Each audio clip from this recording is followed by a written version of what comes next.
الذي هدانا بالإيمان والإسلام والإحسان بوسيلة سيدنا ونبينا وحبيبنا وشفيعنا وقرة أعيننا محمد نبيه ورسوله وحبيبه وأحب الخلق إليه وسيد الأكوان، وأشهد أن لا إله إلا الله وحده لا شريك له، وأشهد أن سيدنا ونبينا محمدا عبده ورسوله وخاتم أنبيائه فلا نبي بعده. اللهم صل وسلم وبارك على سيدنا محمد الفاتح لما أغلق والخاتم لما سبق ناصر الحق بالحق والهادي إلى صراطك المستقيم، صلى الله عليه وعلى آله وأصحابه حق قدره ومقداره العظيم. ولا حول ولا قوة إلا بالله العلي العظيم. أما بعد، فيا عباد الله أوصيكم ونفسي بتقوى الله واتباع سنة رسول الله صلى الله عليه وآله وسلم لعلكم تفلحون. قال الله جل جلاله وحده في محكم كتابه العزيز الكريم: أعوذ بالله من الشيطان الرجيم، بسم الله الرحمن الرحيم. سبحان الذي أسرى بعبده ليلا من المسجد الحرام إلى المسجد الأقصى الذي باركنا حوله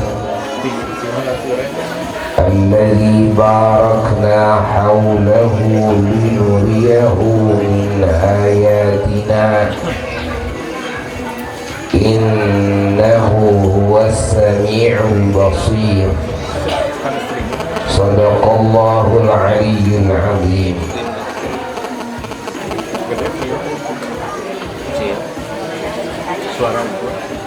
Hadirin hadirat rahimakumullah, juga segenap abdi-abdi Allah, hamba-hamba Allah yang menyembah Allah, yang beribadah kepada Allah dimanapun berada dan kapanpun.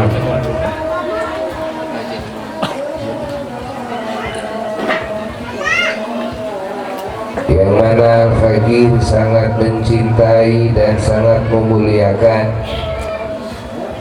juga mendoakan dan mengharapkan doanya, terutama melalui majelis-majelis yang agung seperti ini.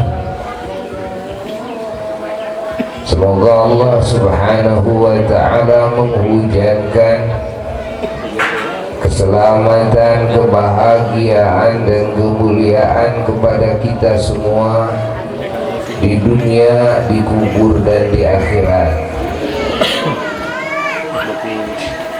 Hadirin hadirat rahimakumullah. Alhamdulillah wa syukru ala ni'amillah. Semoga dari acara yang mulia ini lahir ilmu yang manfaat untuk kita semua. Al-Fakir di majelis ini tidak akan lama bermuajahah dengan ikhwanul muslimin wal muslimat. Berhubung sekarang harus lari menuju ke Bandung, dan dari Bandung harus kembali lagi ke pesantren. Nanti Isya harus sudah ada di pesantren. Namun sebelumnya Al-Fakir akan sedikit memberikan isyarat-isyarat yang lembut yang semoga bisa ditangkap oleh akal dan perasaan, oleh hati para mustami'in, lalu bisa diimplementasikan, bisa dipraktekkan dalam kehidupan, dan bisa didakwahkan kembali kepada yang lainnya. Yang akan Al-Fakir sampaikan adalah mengenai tentang rahasia keagungan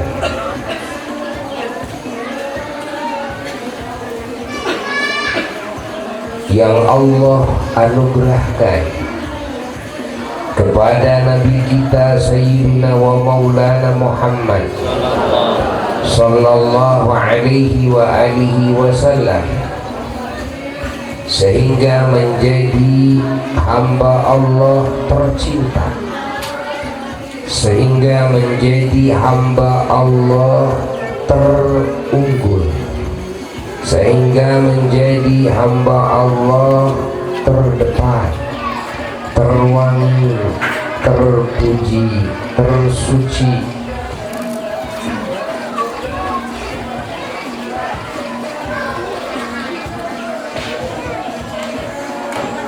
Kita tahu bahwa para nabi, para rasul, para malaikat alaihissalatu wassalam adalah hamba-hamba Allah yang suci, yang terpuji, yang benar, yang taat,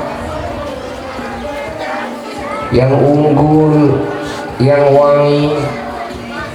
Kita tahu bahwa para wali-wali pun juga begitu, para ulama-ulama Allah begitu, para syuhada Allah dan orang-orang soleh seperti itu.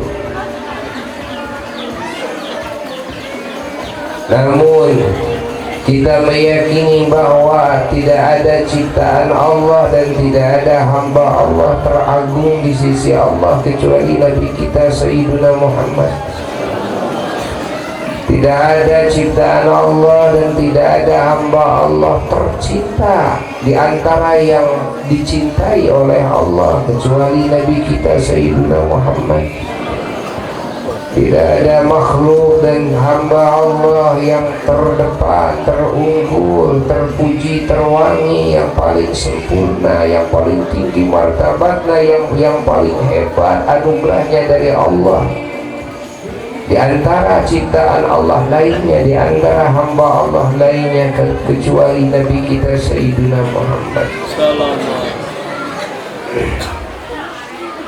Maka di sini kita perlu mengenal apa rahasia keunggulan, apa rahasia keagungan ini, sehingga Allah Subhanahu wa ta'ala dengan rahasia keagungan ini Allah mengundang Nabi kita Sayyiduna wa Maulana Muhammad di malam 27 Rajab, kira-kira beberapa bulan lagi, berpindah dari Makkah ke Madinah, berhijrah. Menurut sebagian riwayat, sebagian kaul ahli tarikh, kira-kira 1 tahun lagi. Menurut sebagian lagi kira-kira 20 bulan lagi. Ada yang kira-kira 3 tahun lagi, ada yang sampai kira-kira 5 tahun lagi berhijrah dari Makkah ke Madinah. Tapi kalau yang lebih kuat kira-kira 1 tahun sebelum hijrah. Ini kaul yang lebih kuat, yang rajih.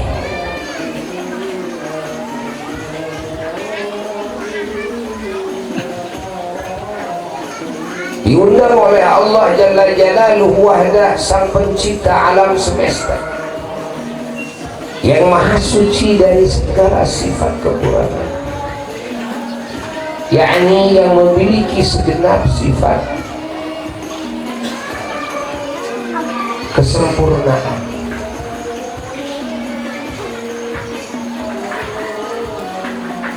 yang merajai, yang mengatur, yang mengurus, yang memiliki, yang membolak-balik segala suatu ciptaannya, yang memastikan segala suatu nasib ciptaannya,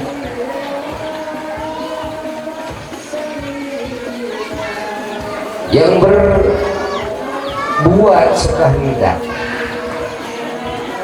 seperti menghakimi sekehendak.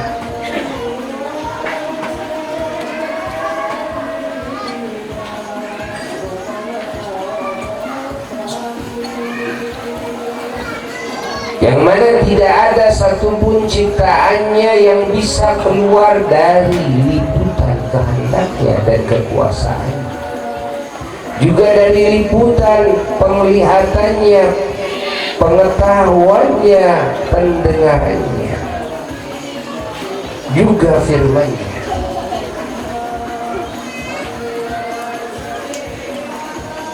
Di mana segala suatu makhluk,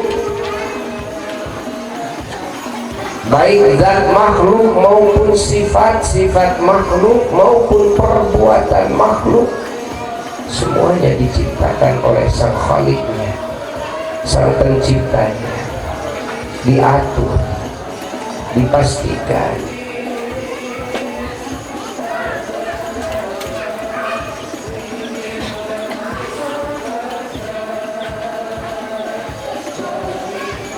Segala sesuatu yang terjadi di alam semesta ini adalah kehendaknya, bukan perencanaannya, bukan, karena Allah tidak berencana, tapi Allah memastikan. Karena rencana mungkin gagal, kalau kepastian tidak mungkin gagal. Kehendak Allah adalah kepastian.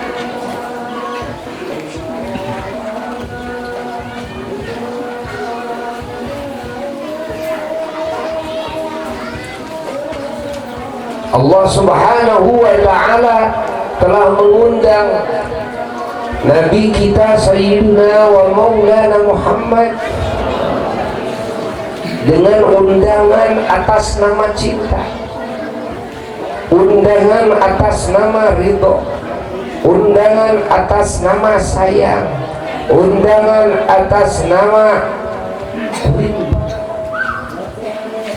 undangan atas nama pengagungan dari Allah kepada satu ciptaannya, tidak ada dua,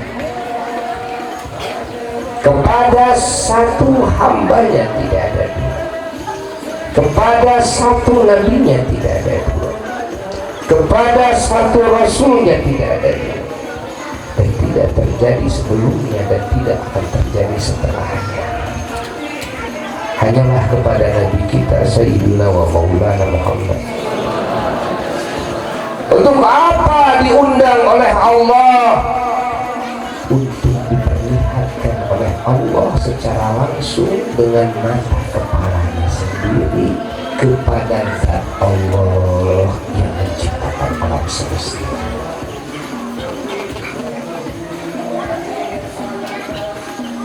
Untuk menjelajahi semua alam yang Allah ciptakan,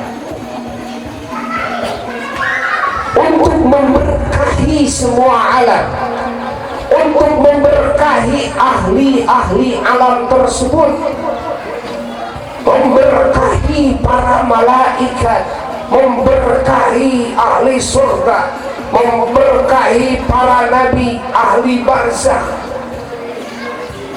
memberkahi ahli langit, sampailah kepada alam yang semua malaikat, semua rasul, semua nabi tidak ada yang dikasih tahu oleh Allah, yaitu alam setelah melewati Sidratul Muntaha. Allah menjelajahkan kekasihnya ke alam situ sendirian lagi. Malaikat Jibril tidak dikasih kemampuan dan tidak dikasih pengetahuan kepada alam setelah Sidratul Muntaha.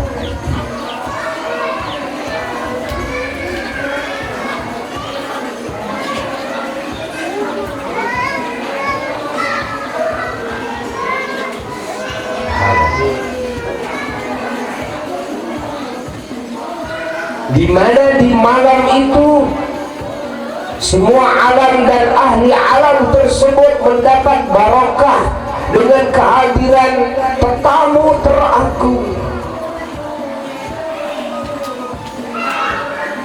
Tamu siapa? Tamu Rabbul Alamin. Undangan yang paling istimewa yang tidak pernah terjadi dan tidak akan terjadi. Yang diundang hanyalah satu. Para malaikat hanyalah jadi panitia dalam acara undangan tersebut. Para nabi, para rasul dilibatkan menjadi pagar ayu dalam undangan tersebut. Subhanallah, ahli barzakh dibangkitkan oleh Allah. Para malaikat semua disibukkan oleh Allah Subhanahu wa ta'ala di dalam acara undangan Allah, padahal yang diundang hanya satu ciptaan Allah, Sayyidina wa Maulana Muhammad sallallahu alaihi wa alihi wasallam. Bayangkan oleh kita betapa agungnya, betapa hebatnya, betapa istimewanya. Dan siapa yang pernah diperlakukan seperti Nabi kita oleh Tuhan?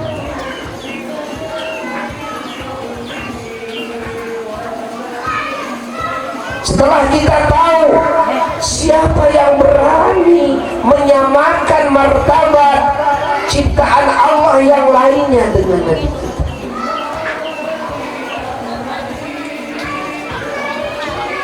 ini perlunya kita mengadakan acara memperingati Isra Mi'raj Nabi besar Muhammad sallallahu alaihi wasallam. Hikmah yang pertama, tujuan yang pertama, ulama sengaja mengumpulkan dengan acara seperti ini? Yang pertama, supaya hati kita punya akidah, punya i'tiqad, punya keyakinan bahwa tidak ada ciptaan Allah teragung, tidak ada ciptaan Allah termulia. Yang paling dicintai oleh Allah, yang paling dipuji oleh Allah, yang paling diistimewakan oleh Allah, yang paling disucikan dan diwangikan oleh Allah, yang paling disempurnakan dalam sifat-sifat keterpujiannya oleh Allah, yang paling hebat anugerahnya dari Allah, terkecuali Nabi kita Sayyidina Muhammad. Itu salah satu tujuannya. Dimana sekarang timbullah ada paham-paham yang sesat. Apa paham yang sesat dan menyesatkan umat Islam? Lahirnya paham menganggap sama Nabi Muhammad dengan kita. Allah Allah. Menganggap sama Nabi Muhammad dengan kita. Jangankan Nabi Muhammad disamakan dengan kita, kita saja disamakan dengan Nabi Muhammad sudah hal yang mustahil. Apalagi Nabi kita yang diturunkan derajatnya, dipaksakan untuk sama dengan kita.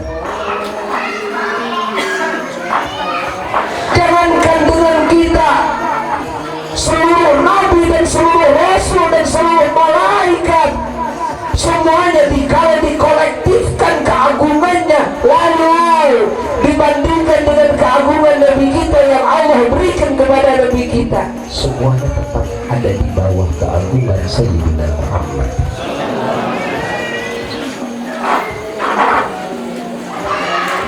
Ini salah satu hikmah kenapa harus diadakan acara seperti ini, supaya semua tahu. Dan ini menjadi kebanggaan kita sebagai umatnya, walaupun kita merasa apa itu aku, jadi apa itu aku, walaupun kita merasa bahwa kita adalah umatnya yang paling banyak dosa, yang paling bodoh, yang paling hina, tetap kita harus bersyukur tatkala Allah mentakdirkan kita menjadi umat Nabi teragung Sayyidina Muhammad. Alhamdulillah. Apakah kita tidak bersyukur? Apakah kita tidak bahagia? Apakah kita tidak bangga mempunyai Nabi yang teragung? Apa bukti? Buktinya adalah diisrakan dan dunia.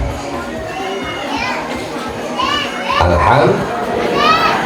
Maka Isra Mi'raj harus terus dikenang.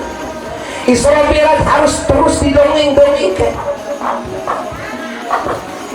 Ada yang bertanya kepada Al-Fakir, kenapa Isra Mi'raj harus terus dikenang, diingat dan didongeng-dongengkan? Jawabannya gampang sekali. Bukankah cerita Isra Mi'raj itu ada dalam Quran? Jawab. Cerita Isra dalam surat Isra, cerita Mi'raj dalam surat An-Najm. Bukankah Quran itu adalah wahyu Allah? Bukankah yang mendongengkannya adalah Allah? Bukankah yang mempublikasikannya juga Allah? Bukankah yang memerintahkan membaca Quran siang dan malam, menghafalnya dan masuk ke dalam maknanya, memahami maknanya dan mengamalkannya juga Allah? Yang memerintahkannya Allah. Bukankah Allah mengganjar, jangankan membaca, melihatnya saja, menyentuh Quran dan membawa Quran, itu semuanya Allah kasih pahala? Bukankah mendengarkan orang membaca Quran, suara Quran kalau didengar, yang mendengarkannya juga dapat pahala? Bukankah yang mendengarkan Quran harus sungguh-sungguh dalam mendengarkannya, tidak boleh main-main? Wa ansitu lahu. Betul? Jawab. Jawab. Oh, jadi artinya cerita Isra Mi'raj itu harus terus didongeng-dongeng, harus terus didengung-dengung. harus diingat, harus difahami, harus dibaca, harus didengar. Makanya kalau ada acara mau membicarakan Isra Mi'raj Nabi yang ada dalam Quran, terus diundang, kita diundang, lalu kita tidak mau mendengarnya, lebih baik mendengar musik atau mendengar suara-suara orang-orang yang tidak ingat kepada Allah di TV umpamanya, sungguh kita sudah tidak mau mendengarkan firman Allah. Sungguh kita sudah tidak mau taat kepada perintah Allah. Bahwa cerita Isra Mi'raj ini adalah cerita Allah. Dongeng ini dongengnya Allah.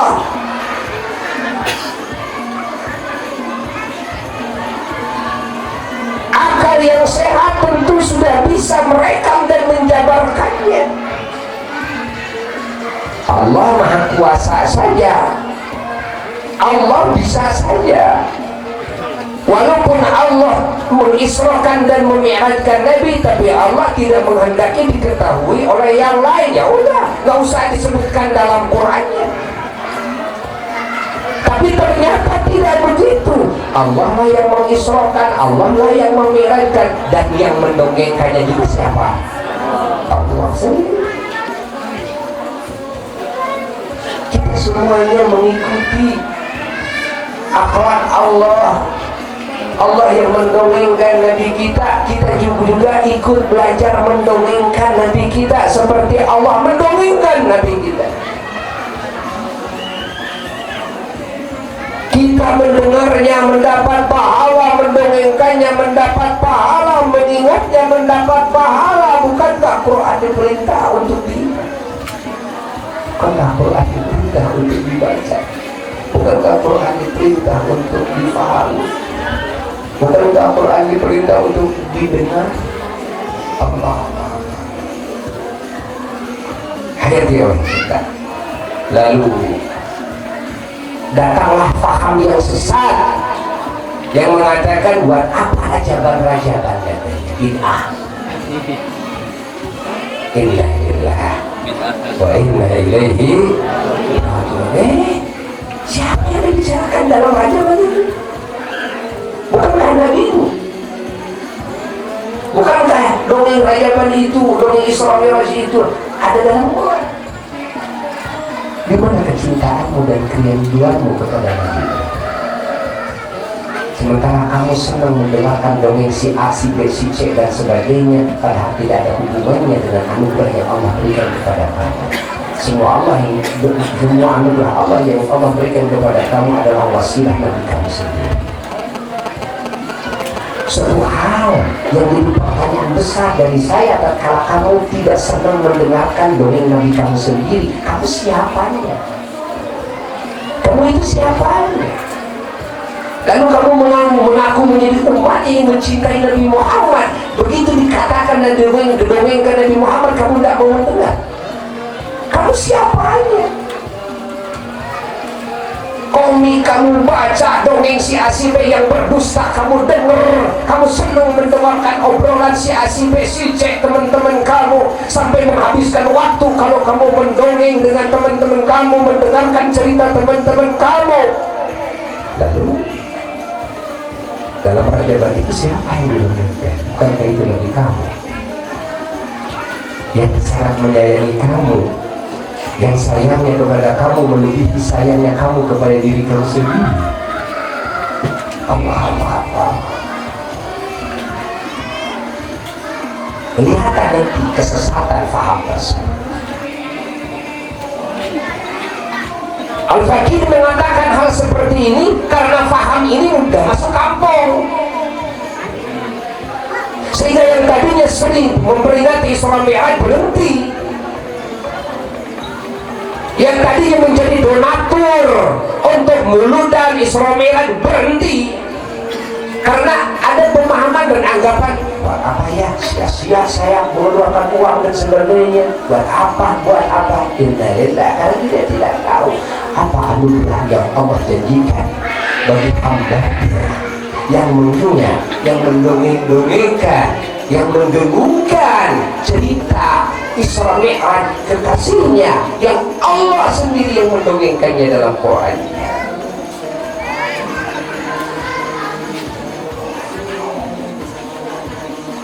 Kalau kita tahu bahwa Quran harus diketahui oleh siapapun, berarti dongeng Isra Mi'raj pun harus diketahui oleh siapapun, harus didengar oleh siapapun, harus diperdengarkan kepada siapapun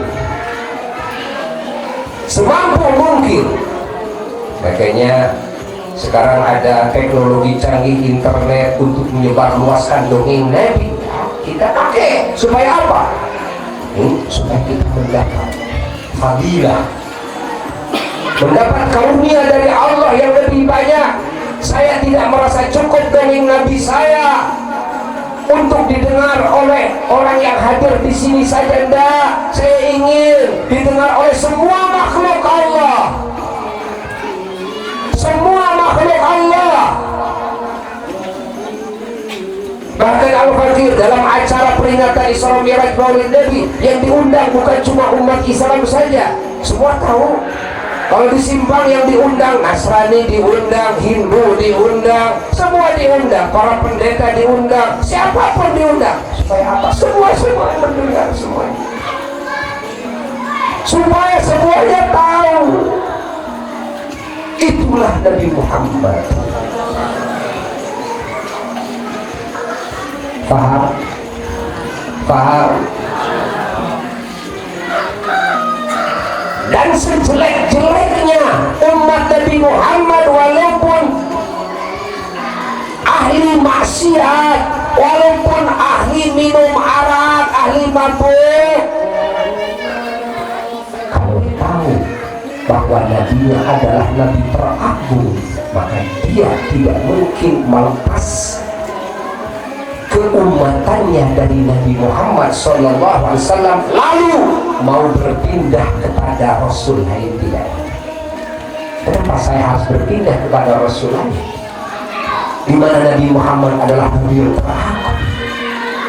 Semua nabi bernaung di bawah bendera Nabi saya. Kenapa saya harus berpindah menjadi umat Yesus? Yesusnya juga menjadi umat Nabi saya. Kenapa saya berpindah kepada umat Nabi Musa, nabinya kaum Yahudi, di mana Nabi Musa pun menangis ingin menjadi umat Nabi saya, dan yaumul kiamah berkumpul di bawah bendera Nabi saya. Guru Nabi Musa, Nabi Khadir alaihissalatu wassalam, menjadi umat Nabi saya sampai sekarang ini. Walaupun saya umat yang paling durhaka, enggak. Kalau saya harus berpindah menjadi umat Rasul, mana berpindah. Ini salah satu hikmah daripada menghadiri acara seperti ini.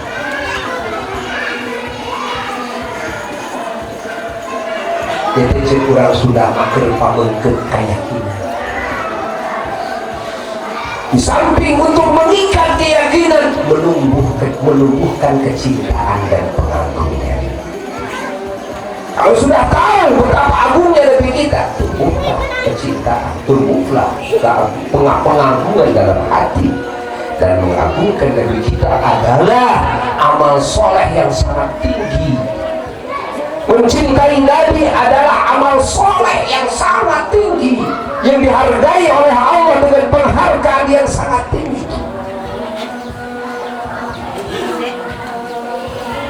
Tidak cukup dengan mengikuti sunnahnya saja. Kalau orang mengikuti sunnahnya tanpa cinta kepada Nabi, tanpa mengagungkan Nabi, apakah disebut mengikuti sunnah? Jawab.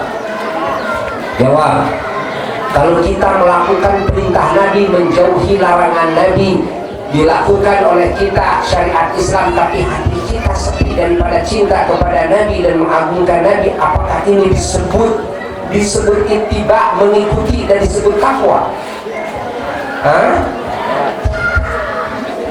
Jadi yang dimaksud oleh agama, yang dimaksud oleh kalimat Quran dan hadis tentang mengikuti sunnah Nabi, melakukan perintah Allah, menjauhi larangannya, melakukan perintah Nabi, menjauhi larangannya, yang dimaksud itu yang mana? dimaksud itu ya.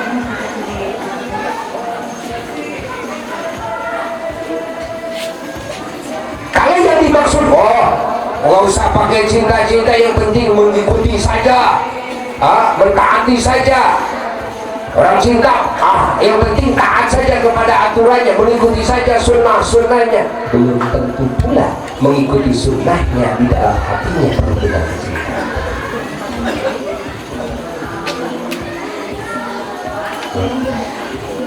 Lalu apakah kalian tidak dengar hadis Rasulullah sallallahu alaihi wasallam, sabda Nabi kepada sahabatnya, almar'u ma'aman ahad. Dalam hadis sahih disebutkan bahwa manusia itu nanti akan dibarengkan oleh Allah, akan dikumpulkan oleh Allah dengan siapapun yang dia cintai. Tatkala ada sahabat Nabi Sayyidina Abu Dzar radhiyallahu ta'ala anhu berkata kepada Rasulullah sallallahu alaihi wasallam, ya Rasulullah, inni uhibbuk. Ya Rasulullah, sungguh aku mencintai engkau ya Rasulullah. Bagaimana jawaban Nabi? Anta ma'aman ahbabta ya Abu Dzar. Kau akan bersama dengan orang yang kau cintai wahai Abu Dzar. Jadi yang mempertemukan, yang mempersatukan kita adalah cinta kita sendiri, dan cinta adalah amalan hati. Cinta adalah amalan hati. Maka bangunlah cinta di dalam hati. Bangunlah ta'zim, pengagungan di dalam hati. Karena semua amal zahir tanpa kecintaan dalam hati tidak disebut takwa, tidak disebut taat, tidak disebut ibadah sama sekali. Itu adalah pengorbanan sia-sia. Kita sedekah jariyah tapi tidak karena Allah, disebut ibadah bukan? Bukan? Segitu aja udah bukan ibadah. Segitu aja sudah bukan ibadah. Oh, jadi tidak bisa diukur oleh amalan zahir dalam mengikuti aturan Allah, tidak bisa. Belum. Tapi harus dimulai daripada kecintaan. Cinta kepada Allah, cinta kepada baginda Nabi besar Muhammad sallallahu alaihi wasallam. Dan cinta inilah yang bakal mempersatukan kita dengan siapa yang kita cintai. Maka jangan salah naruh cinta di dalam hati. Jangan naruh cinta kepada orang-orang yang tidak mengingat Allah, yang tidak beriman kepada Allah, yang suka maksiat kepada Allah. Jangan menaruh cinta kepada perilaku-perilaku yang tidak Allah ridhai. Jangan menaruh cinta kepada tempat-tempat dan waktu-waktu yang tidak Allah muliakan. Cintailah Allah, cintailah Nabi Muhammad sallallahu alaihi wasallam, cintailah semua yang Allah cintai, para nabinya, para rasulnya, para malaikatnya, para walinya, para ulamanya, para syuhadanya, dan hamba-hamba Allah yang saleh. Cintailah tempat-tempat yang diagungkan seperti masjid, seperti Masjidil Haram, Masjid Nabawi, Masjidil Aqsa, tanah haram Makkah, tanah haram Madinah yang Allah muliakan. Cintai pula ilmu yang Allah agungkan, seperti ilmu yang datang dari Allah, ilmu wahyu, ilmu sunnah, ilmu Quran. Dan juga cintai amal-amal yang Allah muliakan, yang Allah cintai adalah pengabdian kepadanya dengan segala bentuknya, baik pengabdian dalam hati, pengabdian dalam perilaku badan, pengabdian dengan ucapan lisan yang Allah ajarkan cintai oleh kita. Cintailah waktu-waktu yang Allah agungkan, seperti Rajab, seperti Sya'ban dan Ramadan, seperti halnya Dzulqa'dah, Dzulhijjah dan Muharram, seperti halnya malam Jumat dan hari Jumat, seperti halnya malam nisfu Sya'ban yang akan datang beberapa hari lagi. Cintailah oleh kita, karena mencintai itu adalah mencintai yang Allah cintai.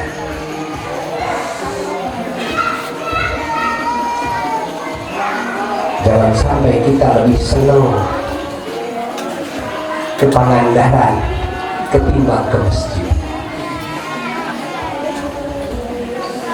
Jangan sampai kita lebih senang ke tempat-tempat hiburan ketimbang ke pengajian. Ini majelis yang dicintai Allah. Jangan sampai kita lebih senang kepada nyanyi-nyanyian yang di dalamnya cinta kepada wanita dan laki-laki ketimbang nyanyian-nyanyian yang di dalamnya mencintai Allah dan Rasulnya, memuji Allah dan Rasulnya. Alhamdulillah kita punya. Makanya seperti musik-musik seperti ini, Al-Fakir sengaja mendorong para pemuda, mendorong umat Islam supaya apa? Supaya di antara umat Islam ini ada yang mempunyai keahlian dengan keindahan suaranya, dengan keindahan tepuknya, dengan musik-musik yang tidak diharamkan di dalam agama, lalu di dalamnya mengisi dengan pujian terhadap Allah, pujian terhadap Rasulnya Sayyiduna wa Maulana Muhammad, di dalamnya nasihat-nasihat kepada kebenaran, di dalamnya nasihat-nasihat kepada jalan-jalan keselamatan dan kebahagiaan dan kemuliaan. Di dalamnya ada salawat salam kepada baginda Nabi besar Muhammad. Supaya apa? Supaya umat Islam ini semuanya merujuk ke sana. Kalau mau mendengarkan musik, kita kan punya. Kalau mau mendengarkan nyanyian, kita kan punya yang harus kita cintai. Nah ini nyanyi-nyanyi seperti ini yang harus kita senang ya. Jangan gelas-gelas kaca ya.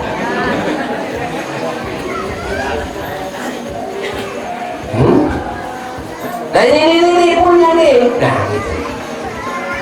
Kalau kalian senang kumpul-kumpul, nah kumpulan-kumpulan seperti ini ya, kalian harus senangi. Jangan berjamaah nonton bola. Jangan berjamaah catur. Kalau kalian ingin olahraga, Rasul sudah sediakan loh olahraga yang manfaat. Kalau tidak sholat, olahraga yang manfaat. Sholat itu olahraga yang paling hebat. Kalau tidak sholat, olahraga yang paling manfaat apa coba? Nabi membelajarkan main kuda. Ya? Nabi memberikan pelajaran bagaimana menggunakan pedang, tongkat, panah, tumbak, ya kan? Bela diri, untuk bela negara, untuk bela agama, untuk bela kampung kita. Nabi mengajarkan silat, ya kan? Nabi mengajarkan renang. Itu di dalam hadis itu disebutkan, disunnahkan. Ayo, kan kita harus senang olahraga. Karena olahraga yang memang nggak manfaat, badan capek, nggak dapat pahala, modal, mati. Jadi apa? Jadi apa coba? Berapa banyak orang yang lagi sepak bola meninggal? Berapa banyak orang yang lagi badminton, kan? Tapi kalau kita mati lagi belajar silat, lagi belajar renang dengan niat kita mengikuti sunnah Nabi, ini olahraga yang disunnahkan oleh Nabi kok. Di dalam hadis ada kok.